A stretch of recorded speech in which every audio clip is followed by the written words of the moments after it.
Good afternoon, guys. We're sitting here with Miss Tamika Prince of TP Tax Service, and we want to talk a little bit about the tax season that's approaching. So thank you, Miss Prince, for being here with us. We're honored to have you with us today. And if you could just tell us a little bit about you, your background, your tax background, what made you decide to get into taxes? Okay. Well, my name is Tamika Prince. I work for TP Tax Service. I actually took a tax course at H&R Block back in 2010. I was just really interested in taxes and wanted to learn more about it. Afterwards, I worked for Coleman Tax Service for about 3 tax seasons. I've done a little bit of volunteer work for the United Way. They have a volunteer income tax assistance program.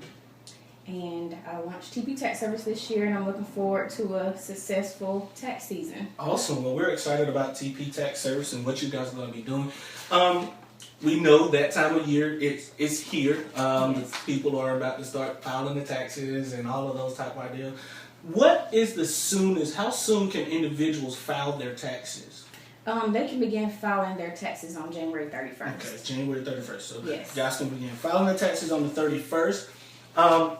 Okay, now we just want to try to get some people some information. So we want to take a stab at some of the myths that are out there concerning taxes, because there's a lot of stuff that floats around about taxes and what can be done, what can't be done. And we're going to play a little game, and I'm going to throw some questions at you, and you're going to let us know whether they're truth or myth. Is that okay? Okay. Sounds good. Okay, now a lot of people say that filing your taxes is voluntary. Is that truth or is that a myth? That is a myth. Okay. I know a lot of people think that because on the 1040 form in the instructions part, it has that voluntary term in there, but that's basically referring to that individuals, it's their responsibility to determine whether or not they owe. Awesome. Okay.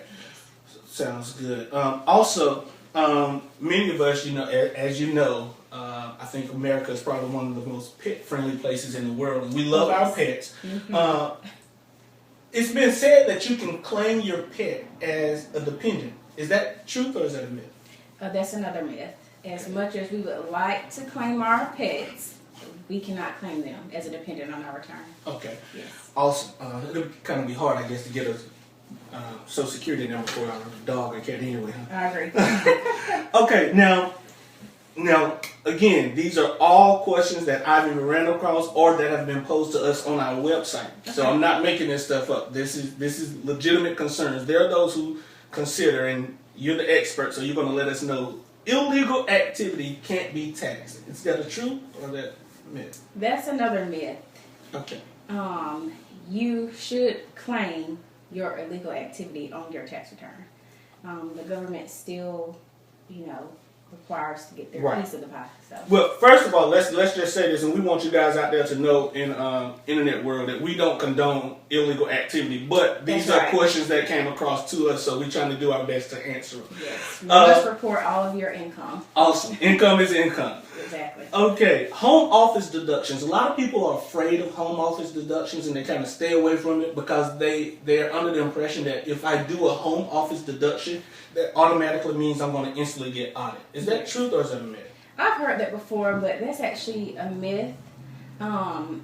Claiming the home office deduction the government may observe you a little bit closely, but it's not an automatic.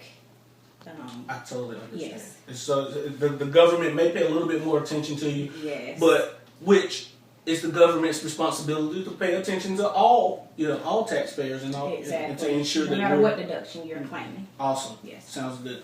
Now, students, a lot of my students often approach this question. A lot of the college students and trade school students with those, do I have to pay taxes? Students don't have to pay taxes. Is that truth or is that a myth? Students don't have to pay taxes. Students do have to pay taxes. Okay. There are some circumstances based on their income where they may not have to pay, but even in that case, it's still best to go ahead and file your taxes. Awesome. And this is the last one for you.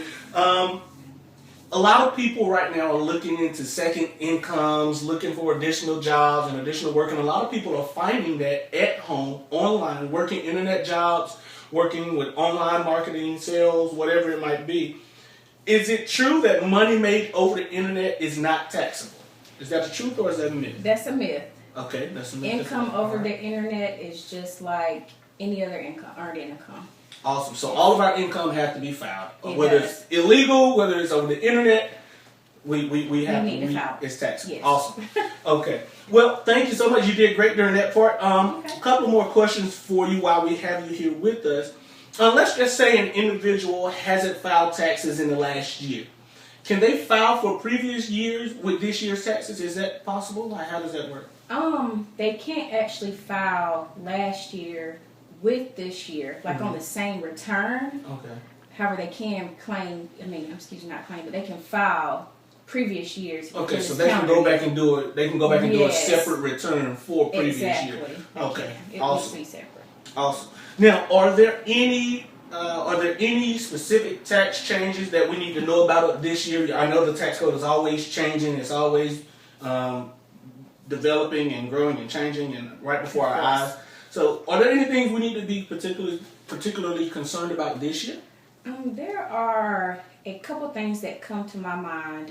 One is if you're itemizing under medical and dental, the threshold has increased from 7.5% to 10% of your adjusted gross income, unless you are 65 years or older. Awesome. Yes. Awesome. Cool. Yes. And then the mileage rate. If you do a lot of business travel, it's increased from 55.5 cents per mile to 56.5%. Excuse me, not percent, the cents per mile.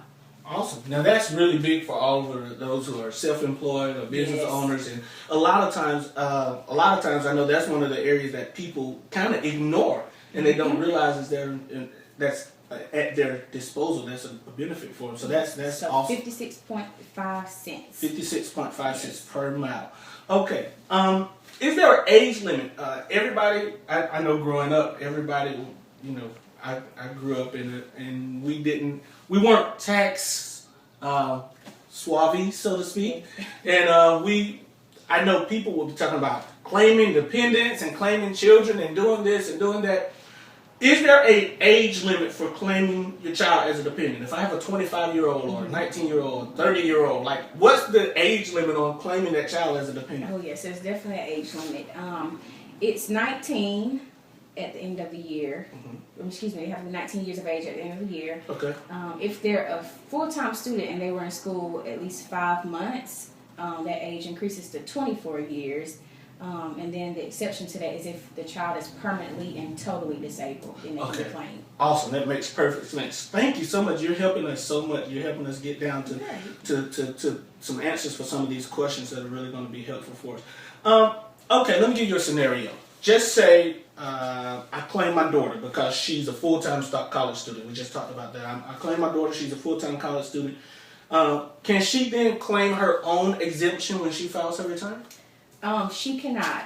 She'll still receive the standard deduction, but she won't receive the exemption for herself. Okay, makes sense. If the parent claims, yes. Okay, but if I wouldn't, then she would be able to. Yes. Okay, understandable.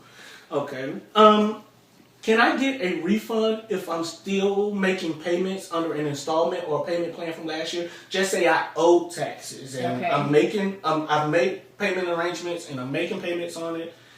And then now I get a refund. Can I get a refund if I'm still making payments? Well, if you are under the installment plan and if you receive a refund, actually that's going to go towards the amount that you owe. Okay. It won't. You still need to continue making your monthly payments because that refund will not go towards your monthly payments. Okay. Now, if you are under a payment plan and you are due a refund, you may not receive it if you do any federal tax. If you owe any federal tax, state tax, any student loans, or like child support. Okay. Oh, okay. Awesome. Thank you so much for clearing that up. Okay. Now, what if I do my taxes because, everybody wants to do their taxes themselves. Now, everybody's like, oh, I'm going to do my own taxes. I'm going to do this. I'm going to do this. I'm going to do that. I do my own taxes and I totally make a mess of it, okay? I make a mistake doing my own taxes and I already filed. What do I do? Can I fix if you've that? already filed them? I've already filed them. Okay. What do I do? If you've already filed, you actually need to amend your return, and that's using Form 1040X. Okay. You also need to include any additional documents that you didn't originally include when you filed your return the first time. Then you would have to mail your amended return along with those documents to the appropriate location. Okay. Yes. Now, being that we have you here with us today, you're the expert. So if someone did make that mistake, 'cause, I mean, I've done it before. I have an accounting background, and I've made mistakes on my returns trying to do it myself. Right. If someone made a mistake on their returns and they filed them, is there a way that they could contact you? Would you be able to assist with that, helping them to correct that mistake on their taxes? Is there a way that they can contact you? And if you could, would you give us your contact information and how people can get in touch with you? Yes, of course. If they made any mistakes, they can contact me, or if they just want to file a new return for this tax season, they can contact me, Tamika Prince, TP Tax Service, at 864-517-7096. They can also email me at Tamika, Tamika, .l like Larry, .prince, PRINCE, @gmail.com. Awesome. Thank you so much, Ms. Prince. We thank you so much for your time. We appreciate you sharing your expertise and your knowledge with our community, and we look forward to talking with you again in the future. Thank you. Have I a do too. wonderful day. You too.